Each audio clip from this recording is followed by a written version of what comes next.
Karibuni katika kipindi maalum kuhusu uhusiano kati ya polisi, raia na vyama vya siasa.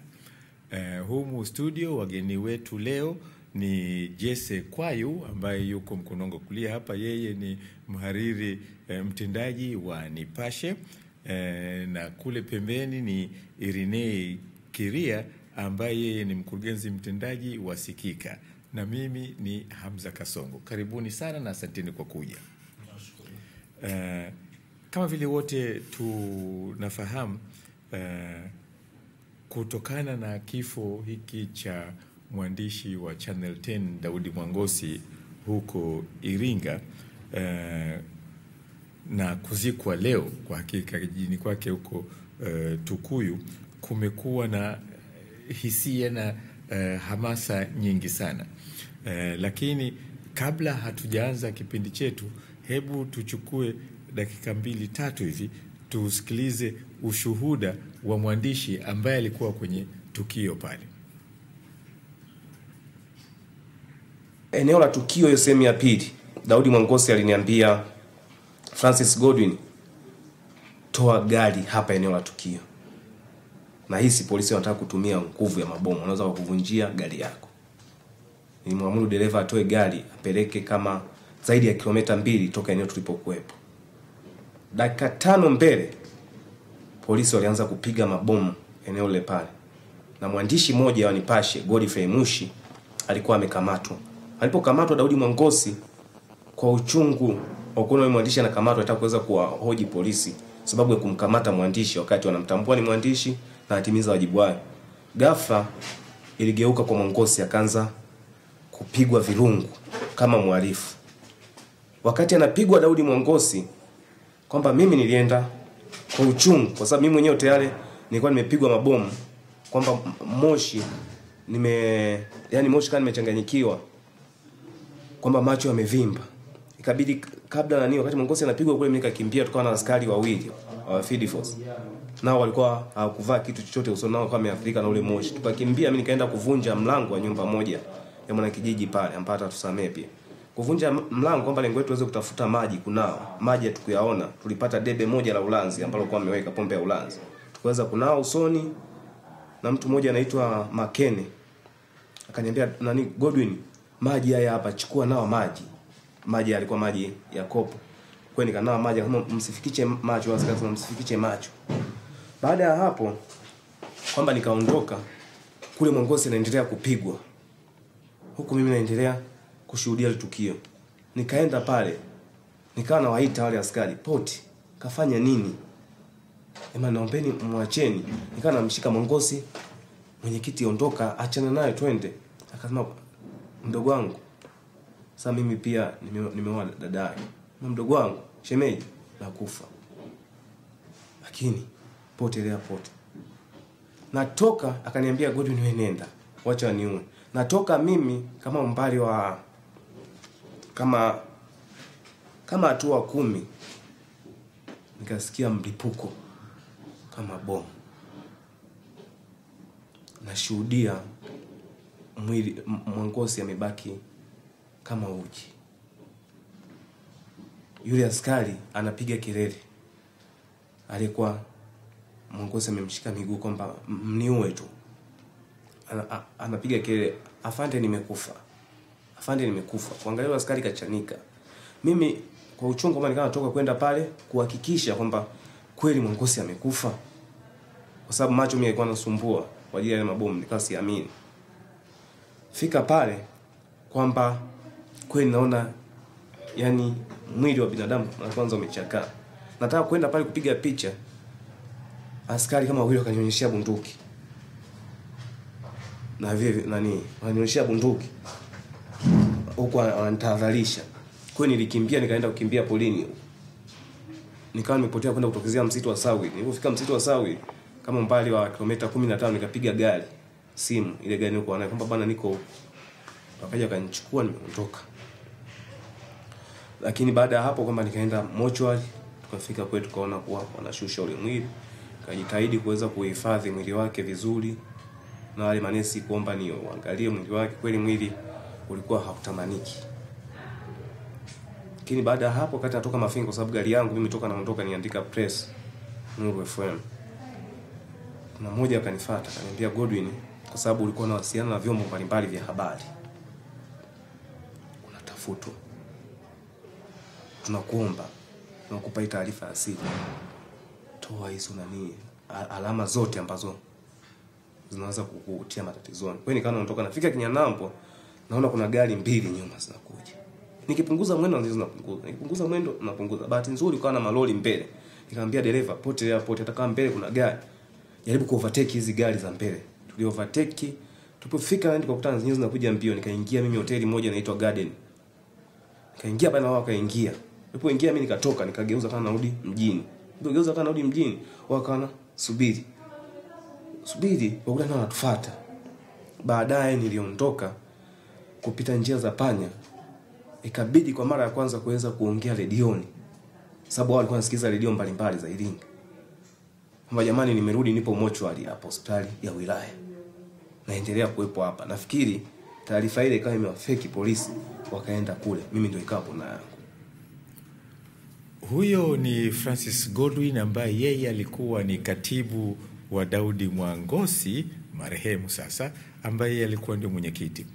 Sasa mbali na hapo, hebu naomba turudi nyuma kabla ya tukio hili. Uhusiano wa polisi, raia na vyama vya siasa ulikuwaje? Asante. Kwanza nianze kwa kueleza masikitiko yangu kwenye tukio hilo ambalo lilitokea juzi huko Iringa, ambalo limesababisha kifo cha Daudi Mwangosi na matukio mengine ambayo yanafanana na hayo ambayo yametokea katika mazingira yanayofanana, kwa maana ya kwamba katika harakati labda za kisiasa au za wananchi kujaribu kujieleza, kunatokea vifo, kunatokea majeruhi. Hapana, mimi nataka kwanza tusiunganishe hili tukio. Tukio hilo tuliache mbali kabisa. Kabla ya hapo, juzi na jana, uhusiano kati ya polisi, raia na vyama vya siasa ulikuwaje? Haukuwa mwema sana, haukuwa mzuri sana.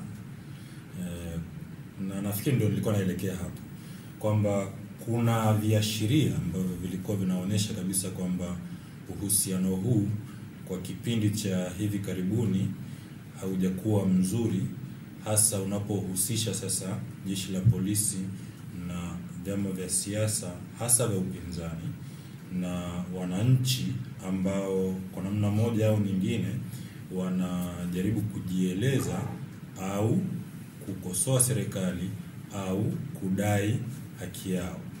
Kwa maana kwamba kumetokea vitendo vya huko nyuma ambavyo vinaashiria kwamba polisi jeshi la polisi halijaweza kutenda haki kwa kiwango ambacho kinatarajiwa na halijaweza kusaidia au kulinda usalama wa wananchi katika mazingira fulani kwa kiwango ambacho kilikuwa kinatarajiwa. Na kwa hiyo swala kama hili, hata kama ukiangalia kabla ya kutokea, kulikuwa na matamko ambayo yalikuwa yanaashiria vitisho kwa pande fulani. Kwa upande wa polisi wanatishia, kwa upande wa chama fulani cha siasa nao wanaonyesha msimamo wao, kwa maana kwamba haya yote hayakuwa yanaashiria kwamba kuna uhusiano mzuri. Jesse? Asante mzee. Kwanza labda nielezee tu masikitiko yangu kwa ile janga limetokea jana, ambayo amepoteza ni mmoja wetu katika tasnia ya habari. Kwa hiyo ni masikitiko kwa kweli kwa ujumla, kwa upande wetu na kwa jamii kwa ujumla wake. Lakini niseme tu kwamba ukiangalia tukio la jana ni matokeo ya mahusiano ambayo ni si mazuri sana, si mema sana. Yaani ni uhusiano wa mashaka kati ya polisi na jamii kwa ujumla wake, hasa vyama vya siasa na mahali pengine hata na waandishi wa habari. Na ukiangalia mara nyingi kumekuwa na labda ni jambo la bahati mbaya, kumekuwa na tabia niseme ya polisi kuona kwamba wao ndio wana haki ya kuwaamulia wananchi wafanye mkutano lini, waandamane lini, bila kujua kwamba kazi yao ni kuwapa tu ulinzi. Na mfumo huo wa kuwaamulia wananchi wafanye mkutano lini au maandamano lini au kusanyike wapi, ndio kwa muda mrefu umekuwa ni mvutano mkubwa sana kati ya polisi hasa na vyama vya siasa na makundi mengine ya kijamii na harakati kuwepo. Na mwisho wa siku ikaonekana kwamba polisi labda wanapokea maelekezo ambayo sio kwa mujibu wa taratibu na utendaji wa kazi zao. Kwa hiyo ile inachoitwa weledi, professionalism kwa maana jeshi la polisi, unaonekana unazidi kupotea siku hadi siku unapokuwa na masuala kushughulikia mambo mapana ya jamii, hasa katika masuala ya mikusanyiko, mkutano kama ya hadhara, vitu kama maandamano. Na ndio unaona matokeo kama na watu wanapigwa, wanakufa kama ambavyo imetokea hivi jana. Yeah. Na kwa hakika lazima sema katika miezi ya hivi karibuni uhusiano ndio umeporomoka zaidi, na kwamba kila kunapokuwa na mkutano wa hadhara rasmi au sio kwa rasmi, inakuwa kuna purukushani kubwa ambayo mara zote kwa hivi karibuni ni raia ambaye hausiki ndio amepoteza maisha yake. Labda samani saishi uniruhusu kidogo. Sio kila kunapotokea mkutano wa hadhara, kwa sababu kuna mikutano ya dini inatokea ya vyama vya siasa. Sawa. Sawa. Kama muziki, watu wanakutana. Uko Mbagala uko sawa. Lakini hasa mikutano ya vyama vya siasa na hasa vile vya upinzani. Yes. Na hasa hivi karibuni chama cha demokrasia Chadema. Mimi nafikiri ni jambo la bahati mbaya kwa kweli, kwamba ninachokiona mimi ni kama kuna tatizo la uelewa kwa upande wa jeshi la polisi. Uelewa kwa maana gani? Nafikiri nashindwa kujua kwamba nafasi yao katika mfumo mzima wa vyama vingi, nafasi yao ni ipi. Hawa ni watu ambao kabisa kisheria wanajulikana kwamba hapashi kuvaa uniform ya chama cha siasa. Wanapaswa kusimama katikati pale kutekeleza wajibu wao kama walinzi wa usalama. Kwa wanavaa vya siasa? Naam. Wanavaa sare za siasa? Unaweza usivaa sare za siasa kwa maana kuvaa koti au shati. Ndio. Lakini matendo sawa. Kwamba wewe umevaa chama cha siasa. Na ndio kinachoonekana, kwa sababu kama unaweza kusema kwamba hairuhusiwi kukutana, hairuhusiwi mikutano ya hadhara, lakini chama kingine kipindi hicho kinafungua kampeni na kipigwa mabomu. Sasa hapo naeleza vipi? Kwamba kuna polisi kushindwa kujitambua wao wanasimamia wapi. Ingekuwa ni msomeno unayekata mbele na nyuma, unasema bwana polisi safi.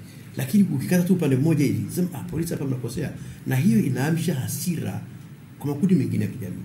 Kwa hivyo sasa kwa mfano, na ukiangalia mara nyingi kwa mfano, polisi wanapokatalia vyama vya siasa kufanya mikutano ya hadhara au maandamano, wanasema hawana askari wa kulinda. Lakini wakilazimisha kuandamana au kufanya mkutano wa hadhara, polisi wa kutosha kuwatawanya na kuwakamata na kuweka mahabusu wanapatikana.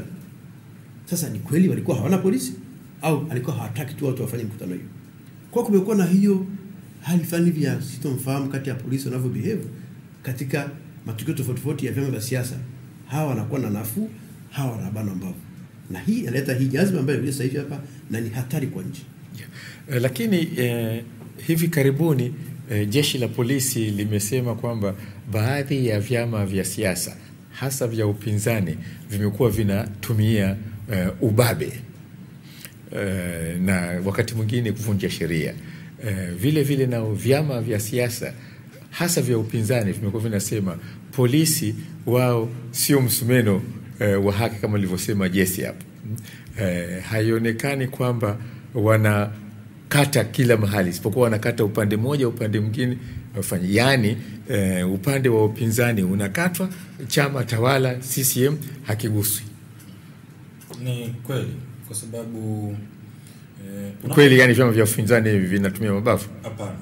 Ni kweli kwamba jeshi la polisi linakata upande mmoja, halikati pande zote mbili, kwa maana ya chama tawala na vyama vya upinzani, na hasa chama cha Chadema ambacho ndicho kimekuwa kikifanya shughuli za kisiasa kwa wingi zaidi katika jamii kuliko vyama vingine ninavyofahamu. Tunaambiwa kwa mfano sababu ambayo imetolewa na jeshi la polisi kwa kuzuia chama cha Chadema kisifanye shughuli zake za kisiasa ni kwamba kuna zoezi la sensa linaendelea.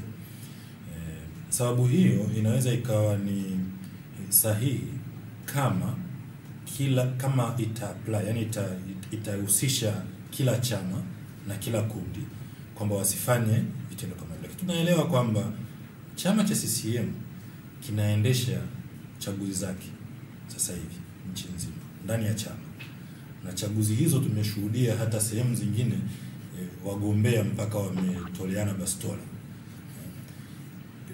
Unapohusisha uchaguzi maana yake unahusisha kampeni, unahusisha mikutano. Hauwezi ukafanya uchaguzi kila mtu amelala nyumbani kwake. Ni lazima watu hao wakutane, ni lazima kampeni zifanyike, ni lazima hamasa itokee. Lakini hawa wao sawa wafanye, lakini Chadema wao au vyama vingine vya upinzani visifanye. Sasa tafsiri ya ubabe ni ipi? Ubabe kwa maana ya kwamba wewe unanionea, unanikanyaga na kwambia bwana usinikanyage, alafu unaniambia wewe acha ubabe. Sidhani kama hiyo ni tafsiri ya ubabe. Nadhani tunatumia neno ubabe tofauti bila kusudia ile maana yake hasa.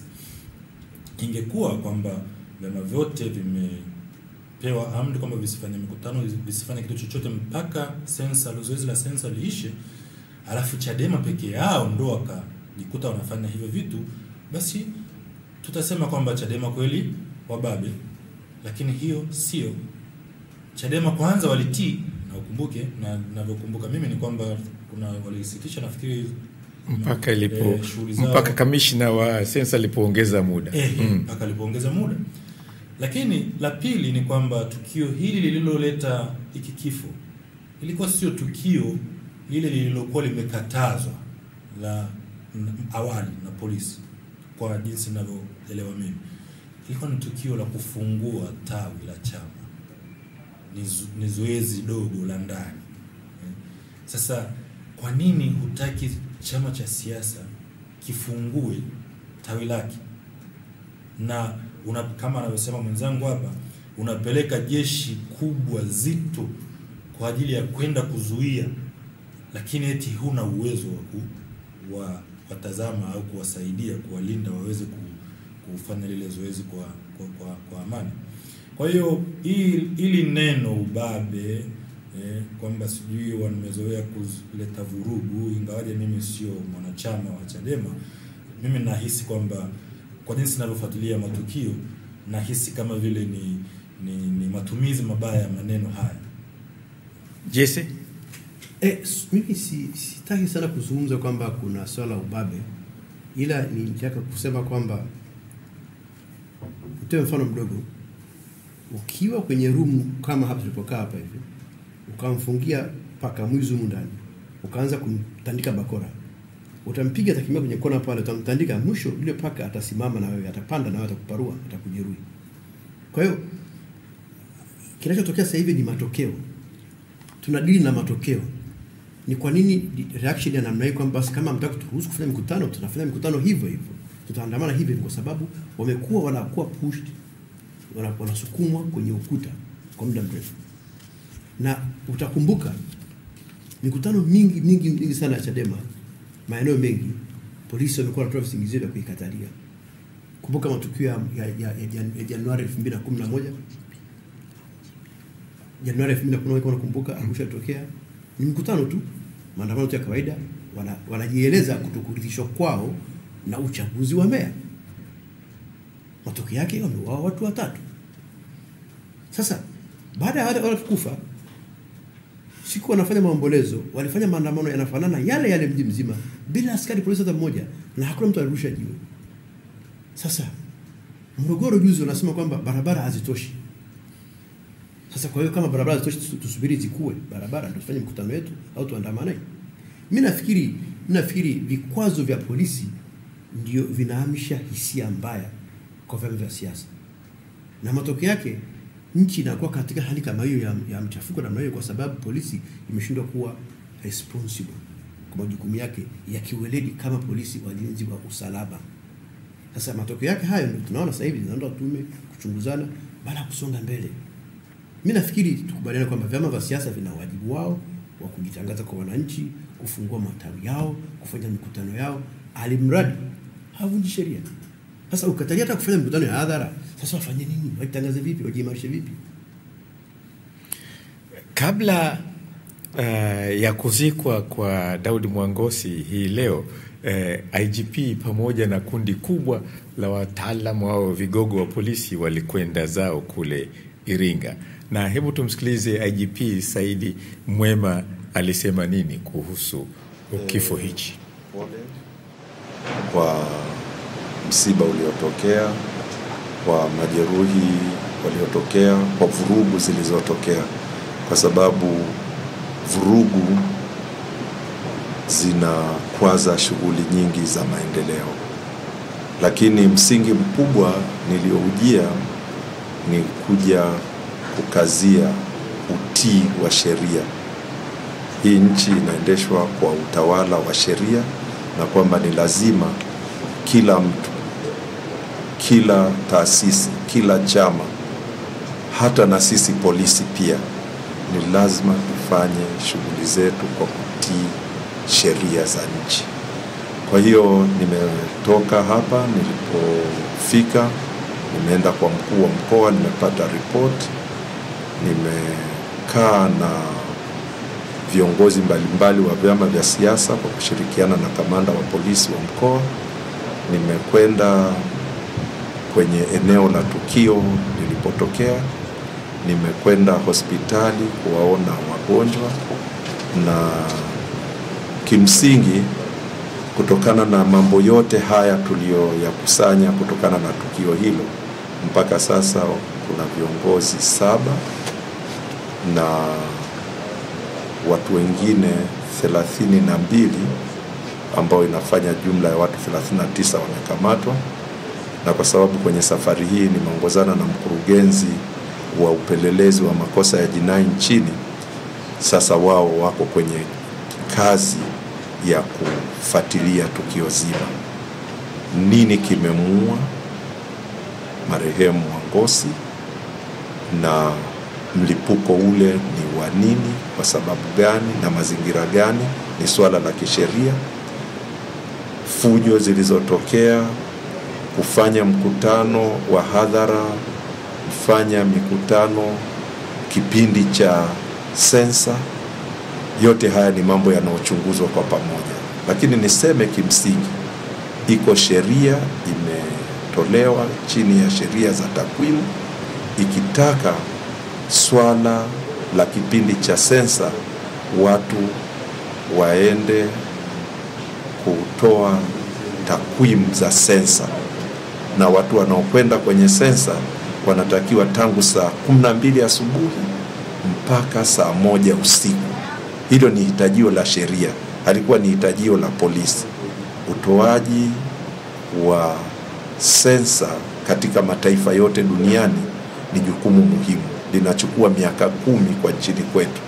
Kwa hiyo sheria ile ilisema mwisho wa sensa ni tarehe 8 mwezi wa 9, na narudi kusisitiza swala hili kwamba agizo la sheria ile na agizo la masheria mbalimbali ambazo jeshi la polisi limepewa jukumu la kusimamia ni kwamba kusiwe na mikutano ya hadhara mpaka tumalize tarehe 8 mwezi wa 9 ili zoezi ya sensa likamilike. Bali mikutano ya ndani na shughuli zingine zilizoruhusiwa na serikali ni vitu vinavyoweza kuendelea, kwa sababu maisha ya kila siku ni lazima yaendelee. Huyo ni IGP Saidi Mwema. Nadhani aliposema viongozi 7 tunaweza tukahisi kwamba ni viongozi wa polisi, na wale wengine 32 sijui kama ni raia au ni polisi. Nini maoni yenu? Nina mambo mawili. La kwanza Irini. La kwanza ameanza kwa kusema kwamba kila mtu na kila taasisi lazima itii sheria. ukiangalia picha za tukio lile unaona na maelezo ambayo pia tumepata kutoka kwa watu waliokuwepo na waandishi waliokuwepo kwenye tukio lile lililosababisha mauaji, ni kwamba yule mwandishi Daudi Mwongosi alikuwa anapigwa, lakini alikwenda kumshika askari mwenye nyota tatu tunavyoambiwa. Na yule askari alikuwa anawaamrisha wenzake wasimpige, lakini wao walikuwa wanaendelea kumpiga. Kama polisi wenyewe hawawezi kutii sheria ya mkuu wao, kwa sababu wale waliokuwa wanapiga kwa vyote vile walikuwa ni wa vyeo vya chini. Alafu jeshi hilo la polisi linamtaka mtu mwingine yeye atii sheria, lakini jeshi lisitii sheria. Hapo kuna tatizo. La kwanza hilo.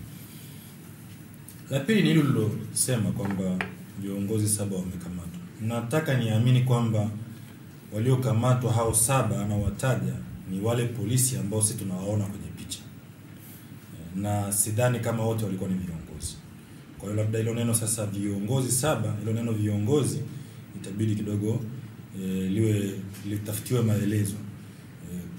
Kwa sababu nadhani katika lile kundi kwa maelezo na jinsi tunavyotazama zile picha, kiongozi pale alikuwa ni mmoja, yule aliyejeruhiwa na ambaye nasikia kwamba bado yuko hospitali na mguu wake umekatika.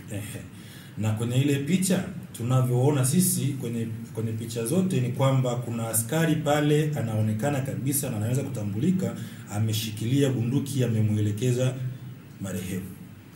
Sasa unapotaka kuanza kuchunguza lazima kwanza waanzie pale, wale waliomzunguka marehemu na kifo kikatokea hapo lazima wale kwanza waanze kuhojiwa, ikiwezekana wawekwe ndani kidogo, watolewe kazini ili waweze kuchunguzwa.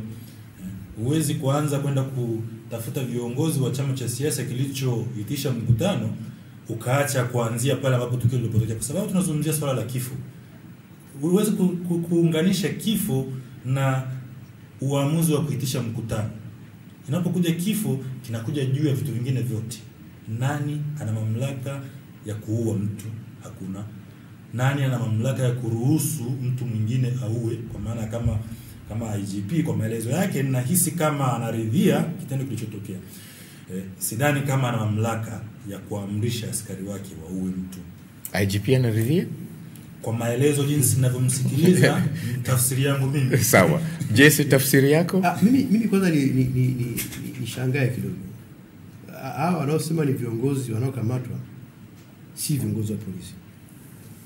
Taarifa ambayo tumezipata leo kwenye vyombo vya habari kutoka ofisi ya Wizara ya Mambo ya Ndani ya nchi, hakuna hata askari mmoja ambaye amekamatwa.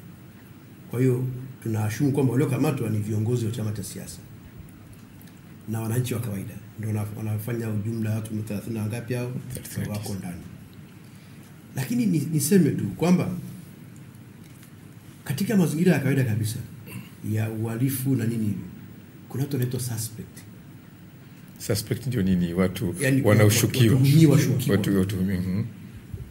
Picha za video ambavyo vituo karibia vyote vya nchi vimeonyesha, picha za magazeti ambazo magazeti mengi ya nchi yameonyesha, kuna askari wanaonekana wanafanya kitendo hicho wazi na anajulikana, na hakuna hata mmoja ambaye mpaka sasa hivi anakamatwa kusaidia uchunguzi, kwa sababu wao wana haki ya kwa mujibu wa IGP ni kama wana haki kwa hiyo ya kufanya vitendo vile alivyofanya.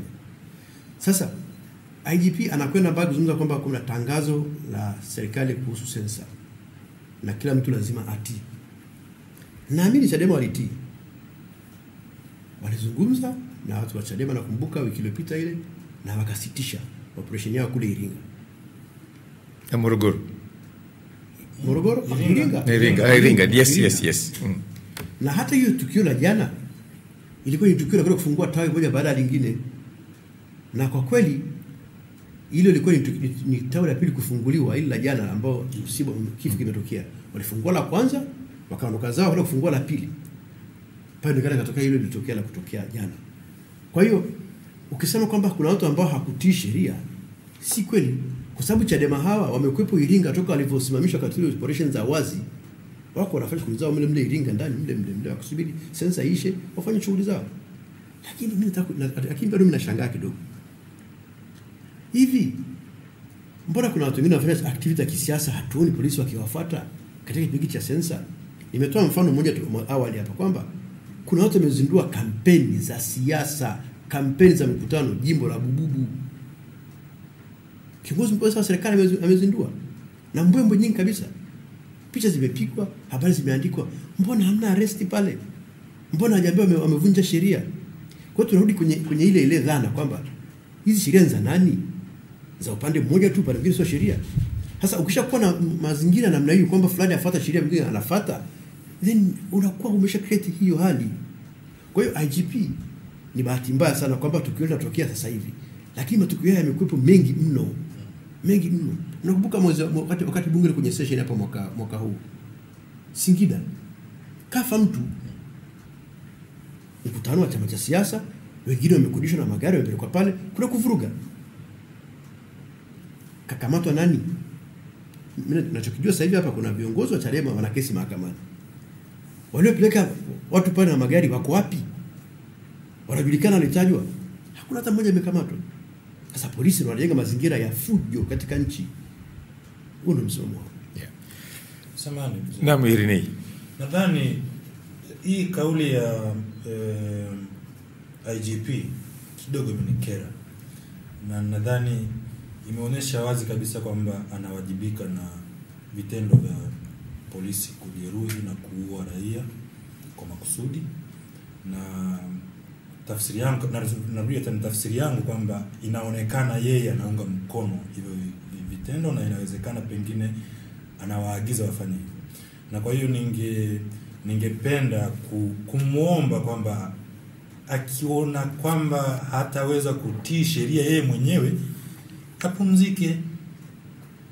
Nachokiona hapo ni kwamba yeye ndiye hajui kutii sheria na hata hiyo sheria inawezekana haifahamu.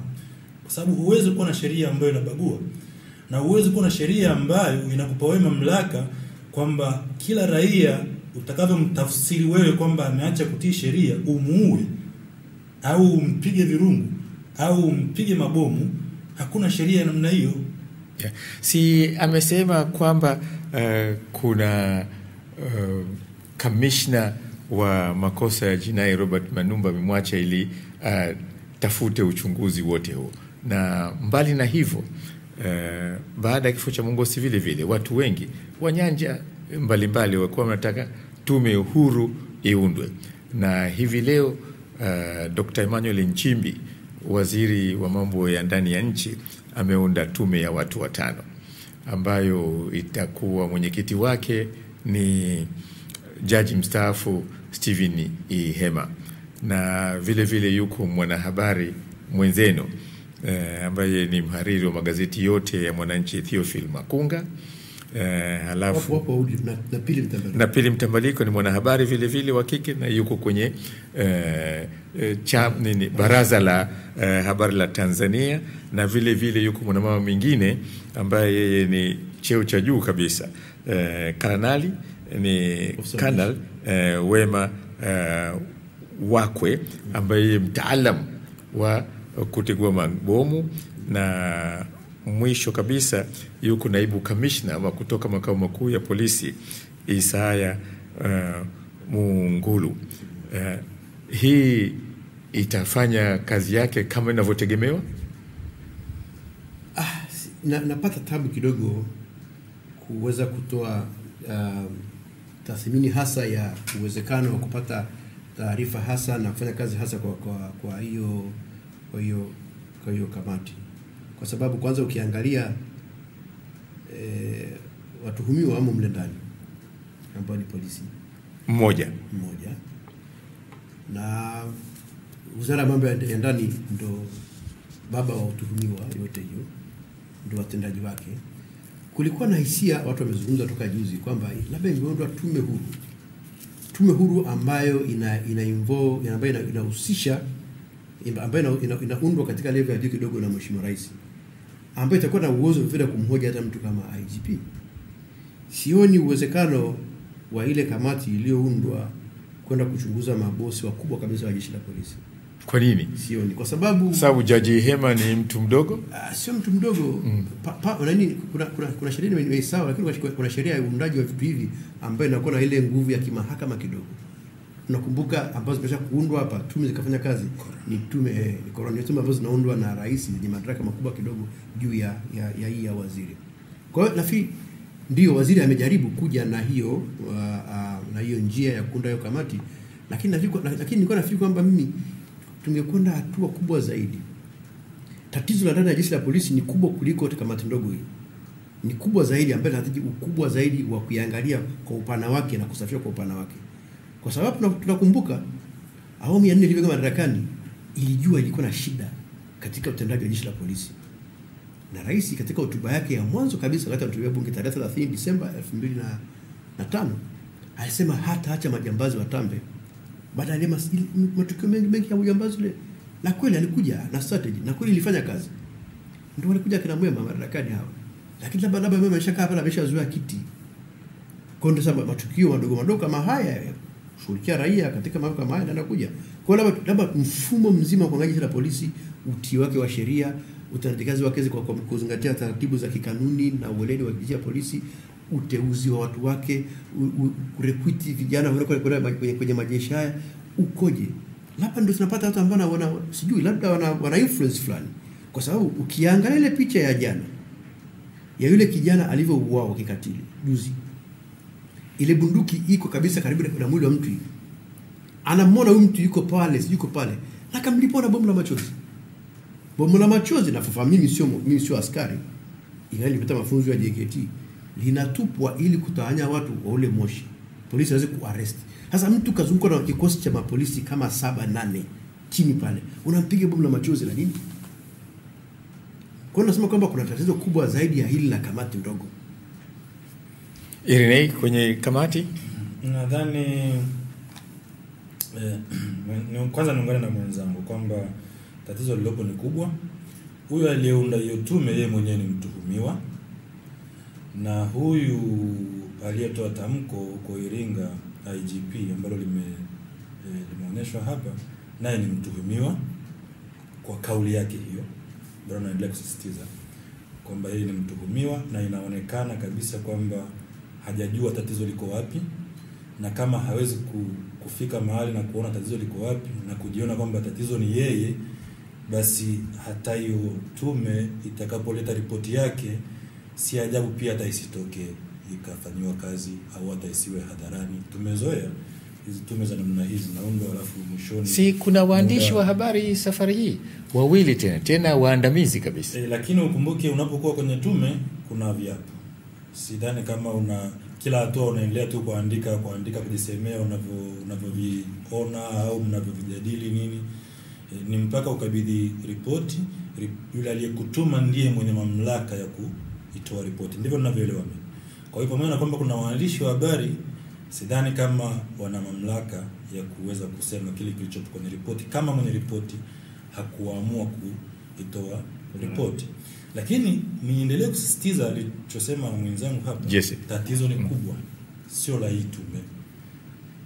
Na kama wanataka kutatua tatizo la jeshi la polisi lenyewe kwanza kutii sheria, nadhani wanatakiwa waanzie mbali, waanzie kwenye kulifumua jeshi lenyewe, kufumua uongozi wa juu kabisa.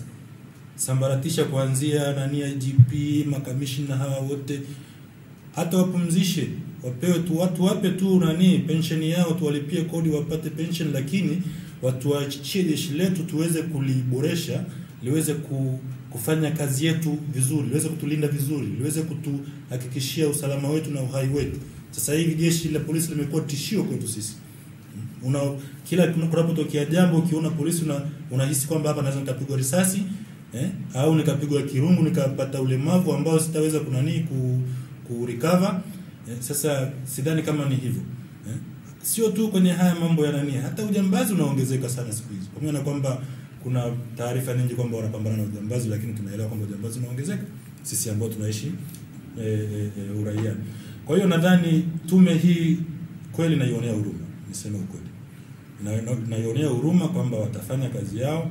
Tena na imani kabisa na baadhi ya wajumbe walioteuliwa huko na wafahamu wengine na naamini kwamba watafanya kazi nzuri, lakini sina imani na kwamba matokeo ya hiyo ripoti yao yataweza kutatua tatizo tulilonalo. Mnaendelea kuangalia kipindi ambacho leo kinatizama uhusiano kati ya polisi, raia au wananchi na vyama vya siasa. Huu ni wakati wako mwafaka wa kupiga simu kwa namba hiyo inaonyeshwa kwenye runinga yako na kuuliza maswali au kutoa maoni. Tafadhali, hata sijamaliza simeanza kupiga. Unapokuwa unazungumza na sisi, tafadhali punguza sauti ya runinga yako. Itabidi niende kwenye simu moja kwa moja. Halo? Habari ya jioni Bwana Hamza Kasongo, habari tena. Safi sana. Unaitwa nani na unapiga simu kutoka wapi? Mimi naitwa Muhammad Nandimba, napiga simu kutoka Chikongora hapa Mtwara mjini. Naam. Labda nipende kuwauliza wataalamu kwamba mtaalamu aliyopita amesema kwanza anaionea huruma ile tume kwamba haitatenda haki. Na mimi nasema sio tume tu, mara nyingi tume nyingi zinakuwa ni tume za mdomo tu, lakini ukiingia kindani zaidi hazina neno, hazina mamlaka. Lakini tukirudi nyuma, hata uunde jeshi la namna gani, tufanye leo polisi wote tuwapangue wote, tuwatupe nje, tuombe jeshi nzuri la polisi ambao yeye atakuwa na imani nalo, likawa lile jeshi lina amri yake. Hii amri haitiwi na hao wote wakiwa amri. Unafikiri hili jeshi lazima lifanye nini? Kwa sababu kila kitu kina mpaka wake. Polisi wana mpaka wake na vyama vya siasa vina mpaka wake. Polisi linapotamka tamko kama walinzi wa usalama au walinzi wa usalama wa raia Tanzania likasema kuanzia hapo mpaka hapo tunataka hili lifanyike, mtu akasema akaandika barua kabisa, umwandikia mimi kamanda polisi kwamba umeniandikia, lakini mimi ninachokuambia nitakwenda. Kwa sababu katika hilo swala nimeona hata waandishi wa habari wanasema kwamba sisi hatari tulishaiona kabisa mbele, tulishaona kabisa kuna hatari, tukaamua kugaili, hatukwenda kabisa kushiriki hiyo tukio. Sasa kama hatari ilionekana na hao viongozi wa siasa walishaambiwa kuna hili na wao wote walijua kuna hatari inaenda kutokea, hapo jeshi la polisi wanataka lifanye nini au sheria ichukue mkondo gani ili hilo jeshi linalotaka wao liweze kuchukua hatua yake, kwa sababu kila kitu kina taratibu yake. Sasa inapofika wakati watu wanashindwa kutii sheria, alafu madhara yanatokea, kwa sababu nakumbuka Chadema huu ni mkutano, si mmoja, huu ni mkutano wa 4, watu wanauawa, lakini kwa ubishi wa Chadema ndio maana watu wanafanyaje, wanakufa. Kwa hiyo tusiangalie jeshi la polisi tu, kila kitu kina mamlaka yake na sheria yake.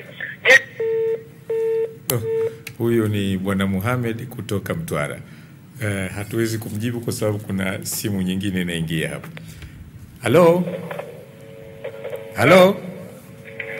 Halo, nakusikia? Mimi nakusikia, lakini punguza sauti ya runinga yako tafadhali sana. Okay. Zaidi tafadhali. Nakusikia. Sawa. Tafadhali jaribu kupunguza sauti ya runinga yako, ama sivyo hatuwezi kuelewa. Upesi wakati tunasubiri simu nyingine. Nadhani Muhammad wa Mtwara kutusikiliza tangu mwanzoni. Tulishatoa ufafanuzi walichokuwa na kisema. Kwamba jeshi la polisi limetoa amri kwa upande mmoja, lakini sio kwa watu, kwa vyama vyote. Vyama vingine vimeendelea na shughuli zao, isipokuwa tu chama cha Chadema ndio kimesimamiwa kwamba vyama vingine au chama kimoja cha CCM. Chama cha CCM kimeendelea na shughuli zake. Yes. Halo? Halo? Halo? Punguza sauti ya TV yako tafadhali. Habari za kazi? Safi. Unaitwa nani na unapiga simu kutoka wapi? Mimi naitwa Daudi Ambwene. Daudi Ambwene? Napiga simu kutoka Mwanza. Daudi Ambwene, Mwanza. Naam. Mimi kwa kweli katika swala hili tusichukulie kwa upande wa kuangalia wewe una interest gani. Kwa sababu kwa kulaumiwa hapa tusilaumu polisi peke yao. Ifike mahali tuangalie na upande wa pili katika hizi vyama vya siasa. Kwa sababu ifike mahali haiwezekani kila siku unafanya mikutano watu wanakufa, alafu bado unaendelea kusema kwamba wenye matatizo ni wale ambao wanasababisha madhara, wakati wewe umeshaambiwa kwamba usifanye hivi. Nchi yoyote ikiongoza bila watu kufuata sheria, matatizo yake yatakuwa ni haya. kwa sababu hata Mungu ndio maana atuletea dini ili tufate na watu tuishi katika utaratibu ambao Mungu pia anaupenda. Sasa ikifika mahali hata sisi binadamu wenyewe tumewekeana sheria wenyewe na tumetungwa na sisi tukakubaliana, leo hii tunaacha kuzitii eti kwa sababu tu sisi pia tunataka kufanya kitu fulani, jambo ambalo linakuwa kwa kweli halipendezi. Mimi ningeshauri watokee watu ambao hawana interest na upande wowote, hata upande wa kisiasa wala sio upande wa polisi, ndio wapike wajadili swala kwa kuangalia wapi wana makosa. Zinapouzwa tume, zisiunde tume kwa ajili ya kuchunguza polisi peke yao, ifike mahali wachunguzi hata wanasiasa wenyewe. Maana sisi katika kumbe kuna watu ni maprimasoni, watu wanapokufa watu wanatoa kafara, kila siku wanachukua mgongo wa kisiasa kwa ajili ya kutoa kafara watu wengine ili endelee kufanikiwa. Mimi naweza kushauri nikisema kwamba Dr. Slaa afike mahali aangalie na apime kwamba amefanya mikutano mingapi na madhara yametokea mangapi. Baada ya hapo achukue tu hekima ya kawaida. Tunaamini kwamba yeye ni padri, ni msomi, anaweza akaliangalia sana kwa kuangalia usomi wake kwamba kwa nini kila ninapofanya mikutano watu wanakufa? Hivi tatizo ni nini au tatizo ni jeshi la polisi?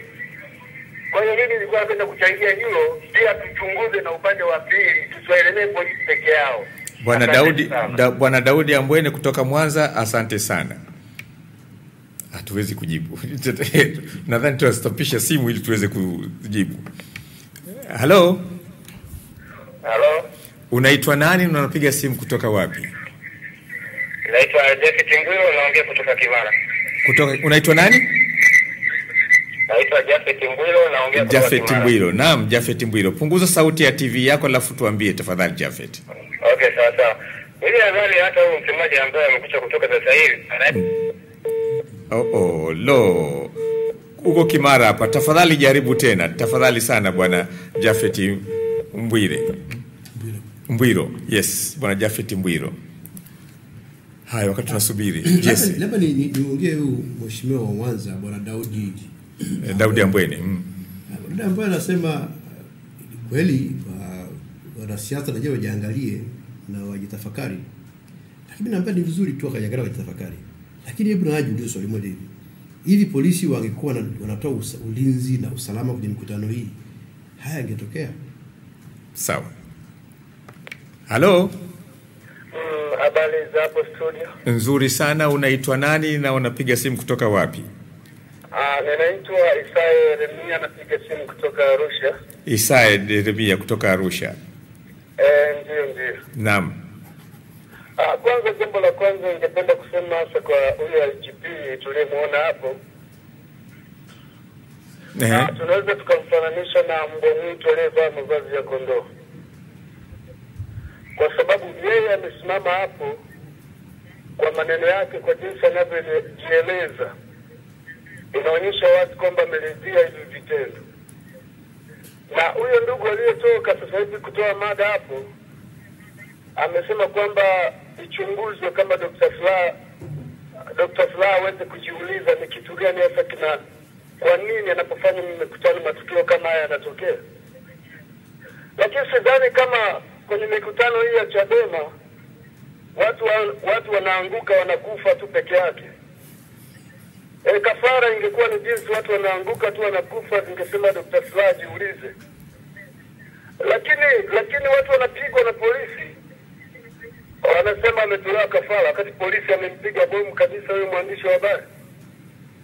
Hivyo mimi nataka kusema hivi. Naam. Hasa kwa kiongozi wetu, rais wa nchi. Tulimchagua kwa matakwa yetu wenyewe. Hivyo wajue kabisa aangalie lile eneo lake la udhaifu lisije likatimia. Na la sivyo nchi itakwenda kwenye machafuko. Wasifikiri kwamba wananchi wanawaogopa. Hakuna kitu chochote, kwa hiyo lazima Kikwete ajiangalie sana. Sawa? Bwana Isaya kutoka Arusha, sawa. Asante sana. Simu nyingine. Halo? Halo. Unaitwa nani? Unapiga simu kutoka wapi? Mimi naitwa Swedi Fude kutoka hapa Mtwara mjini. Kutoka? Hapa Mtwara mjini. Mtwara mjini, naam. Umesema nani jina? Naitwa Swedi Fude. Swedi Funde. Naam bwana Swedi. Bwana, mimi kwanza na hivi vipindi kuanzia juzi, yaani kuanzia jana mpaka leo nafuatilia na hizi issue zote ambazo zinatokea hapa. Naam. Kwa kifupi, hawa wataalamu wote wamekuja kuongea hapo, mimi moja hapo nimewaelewa sana, na hata wewe uneke anaiko kipindi, yaani kwa sisi wote tunapata masikitiko makubwa sana kwa hizi tendo ambazo zinatokea. Naam. Ila sasa kuna huyu mpiga simu mwenzangu ambaye amepiga kutoka huko Mtwara. Nilichoangalia tangu jana anachangia mada, analeta usiasa wa ukapu na uchadema. Hili tendo hata mimi sijapendezwa nalo. Kwa sababu unaposema, kwa sababu asubuhi kulikuwa na kipindi kama hichi, anachangia mada hiyo, anasema usichunguze polisi tu, uichunguze Chadema. Ni swala ambalo sio la msingi. Kwa sababu gani? Wale wanaopigwa wanaonekana wanapigwa na polisi, hawapigi Chadema. Kwa hiyo unapozungumzia kwamba ichunguze na Chadema, sasa inakuwa unaleta usiasa. Kwa sisi tunayefahamu huku Mtwara, ile mada tunamfahamu ni mtu wa kafu. Kwa hiyo mada zake anapochangia, yeye anachangia kikafu-kafu. Kwa hiyo mimi mmoja wapo anaelekea. Lakini la msingi ambalo nataka kuongea kwamba kwa uhusiano wa jeshi la polisi ambalo sisi tunakaa nalo huko mitaani, ambalo tunaenda nalo, kwa kweli si nzuri sana kufikia. Kwa sababu itafikia kiwango kwamba ukishamwona mtu polisi kama vile ndio mpenda jamaa yangu tutakutana, wakati sasa hivi jeshi la polisi lina 80% tunataka huko mtaani. Hili linakosa kuwa na imani nalo. Lakini kwa wataalamu wote ambao hujazao hapo ambazo wanazizungumza, mimi naziafiki, na hata huyu jamaa aliyozungumza kwamba kwa maneno aliyoongea mkuu wetu wa polisi Tanzania, haya na usahihi, mtu unakosa kabisa na imani. Kwa sababu gani? Kwa sababu unaposema unataka tukachunguze au hiyo tume iliyotengenezwa hiyo nyembamba, maana jamaa anasema kuna uwezo, mimi naita tume nyembamba imeponda, yani haitoshelezi, haiwezi katoa maamuzi sahihi, au haiwezi yani katoa amri kwamba jamaa hiki ilikuwa hivi. Yani kwa kweli mahusiano yetu kati ya sisi raia na vyama vya siasa na jeshi la polisi tunakoelekea sio kuzuri. Lakini kuna kitu ambacho mimi nimegundua kwamba kuna hujuma zinafanyika za makusudi. Kuna watu wanafanyia hujuma ambapo mheshimiwa mwenyewe rais labda amesimama tu, kwa sababu hata katika hili zoezi la sensa ambalo tunaenda, sio huko tu ambapo wamezungumzia jamaa hapa kwetu Mtwara, tumeona kwamba huko zoezi la sensa linaendelea, watu wanafanya kampeni zao za chama chao, watukitaji, watu wameshikana mpaka wamepigana kabisa mangumi, unaona. Lakini akapigwa mabomu, akukata mtu utama, akushushua mangumi. Lakini sasa huko hivyo kuna kampeni zinaendelea, na hata hivyo bado zinaendelea, na matuma yanatengenezwa na chama fulani kinafanya kampeni, lakini hiyo haisemeki. Ila chama fulani kikifungua tawi, basi ndio inaonekana sasa hawa watu fulani wafungue tawi Tanzania hapa. Jamani, kama sio hiyo kabisa Tanzania. Mimi bwana mtangazaji wa Channel 10, nashukuru sana kwa kuandaa kipindi kama hivyo, kwa sababu watu wengine sisi tunapata uelewa muda mrefu, na tunapokuwa na wataalamu kama hao. Nasema hongera sana. Bwana Swedi Funde kutoka Mtwara mjini, asante sana. Na nadhani Bwana Mohamed alikuwa kwenye kipindi chetu cha asubuhi kinaitwa Baragumu. Sawa. Asante sana. Wengine wachangia hoja wanaenda kivya majama. Isipokuwa wewe. Asante. Naam. Nusu dakika. Hayo hakuna tena nusu dakika hapa. Halo. Halo. Karibu mama. Asante. Unapiga simu kutoka wapi? Napiga simu kutoka Changanyikeni. Changanyikeni. Dar es Salaam. Naam, Changanyikeni Dar es Salaam. Unaitwa nani mama? Naitwa Apaisaria Minja au Mrs. Shadrack Mgonja. Mimi nitakuita Mrs. Shadrack Mgonja, rahisi zaidi. Asante sana baba. Naam. Ndio. Eleza. Mimi nimefuatilia jambo hili tangu lilipotokea. Naam. Lakini nimekuwa mwaminifu kwa kufuatilia matukio mengine mengi ambayo yametokea hapa Tanzania. Naam. Kwa kweli inanisikitisha kwamba ndani ya miaka 50 ya uhuru tunaingia katika hali ya kuumizana sisi wa Tanzania wenyewe. Kwa mfano, jeshi la polisi liko kwa ajili ya usalama wetu. Lakini kama jeshi la polisi ndilo litakaloondoa usalama katikati ya raia, sisi tunaweza kusema tuna nini sasa? Lakini kingine ambacho ninakiangalia, kama sheria inapaswa kufuatwa, je, hilo jeshi la polisi lilifuata sheria gani kumuua yule mwandishi wa habari? Je, haki ya yule mwandishi wa habari ya kuishi inaweza ikaangaliwaje sasa? Tukisema kwamba tunahusisha haya mauaji na sijui Chadema, jaribu tujiulize, tunataka kuendelea. Kama kila mtu atafunga kazi zake, ili asubiri aje ahesabiwe. Watu wenyewe hujui kwamba watakuja saa ngapi. Hayo maendeleo tutayapataje?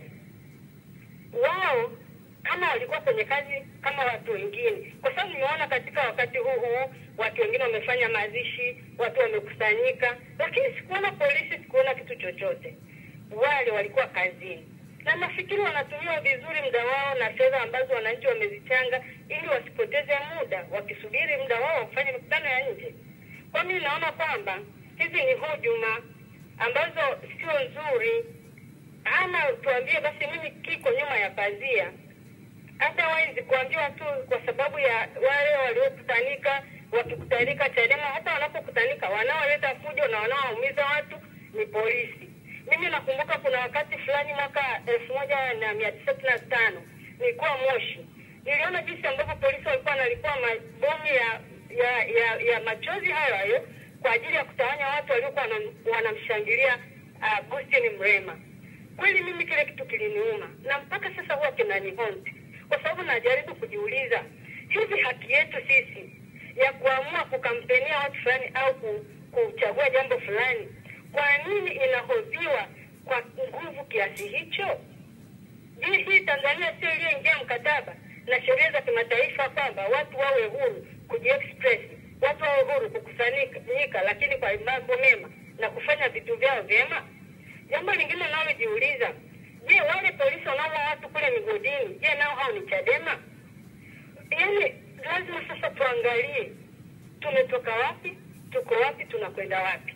Tusianze kuuliza kwa nini wali, maana pengine inawezekana hatutapata majibu, lakini tujiulize tufanye nini jambo hili lifikie mwisho. Polisi wawe ni rafiki na wawe ni watu wa kuhakikisha usalama wa raia, na sisi raia ndipo tutakaposikia furaha kuwatii. Lakini kama wanafanya hivyo wanavyofanya, nafikiri hatutakwenda, yaani hatutakuwa tumefanya vizuri katika maisha ambayo tuliyotazamia kama Watanzania, kujiondoa kwa wakoloni ili tuweze kujitawala na kuweza kuleta maendeleo yetu wenyewe. Na nafikiri ni vizuri tu kama Watanzania, mimi nawapa changamoto kwamba ni vizuri sasa tuanze kuwa na mawazo chanya. Tusiangalie tu kama katika kaduara kadogo kusema tu polisi wameua kwa sababu Chadema walikutana. Lakini kwani wao wasingaliua wakafuata taratibu nyingine za kuwashtaki hao Chadema?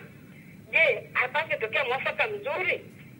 Kwa mimi naomba tu wenye madaraka waangalie jambo hili, polisi wenyewe waliangalie jambo hili machoni pao, waone kama kweli wanatutendea haki sisi wa Tanzania. Lakini naona tuna haja ya kufika mahali pa kusema tufanye nini. Nguvu polisi wanayotumia ni kubwa mno. Mama Shadrack Mgonja, kwa kipindi kama hiki naomba tu niache swali moja, kwamba kama tunapaswa kutii sheria, polisi walifuata sheria gani kutumia ile silaha pale? Bahati nzuri mimi pia nilihudhuria JKT, kwa hiyo ninajua pia mambo ya silaha na namna zinavyopaswa kutumika. Lakini very sad, niko na huzuni kwamba sasa hivi silaha zinatumika vibaya.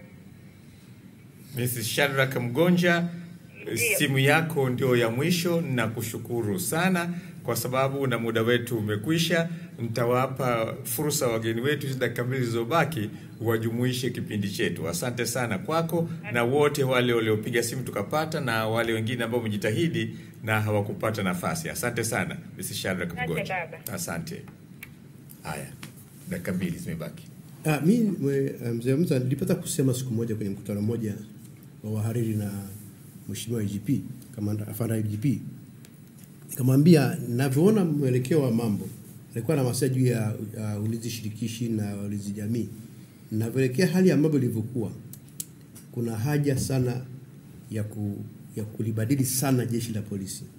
Kwa Kiingereza nasema kwamba kulivaor, yani kama unalifumua na kulisuka upya. Hatuwezi kukwepa huo ukweli, kwa sababu kuna mambo ambayo yamezaliana ndani ya jeshi la polisi. Inawezekana kuna viongozi wa nia njema ndani ya jeshi la polisi, lakini watekelezaji wa sheria hizi iko shida. Ile picha ukiangalia jana ile ya juzi inaeleza mambo mengi sana. Kuna mtu pale kiongozi anastruggle kustopisha askari wenzake, lakini hawamsikilizi, hawatii. Sasa unafahamu mimi jeshini amri ya mkubwa haihojiwi, unatii. Kwa hiyo hata ndani ya jeshi la polisi inawezekana mkubwa anatoa amri, lakini watekelezaji wanafanya wenyewe. na ndio matokeo haya ya raia kuuawa. Na imekuwa ni jambo la bahati njema, niseme tu la haraka haraka kwamba ni kwa sababu amekufa mwandishi wa habari, unfortunately ndio hali hii imekuwa namna hii. Lakini matukio ya namna hii ya polisi kuua tu namna hiyo ni mengi mno. Nikialisti hapa nao ni mengi sana. Na wamejaribu kufanya sijui wanachunguza lakini hakuna kinachotokea. Utakumbuka kuna askari alipata kuua aliyekuwa mkurugenzi wa usalama wa taifa.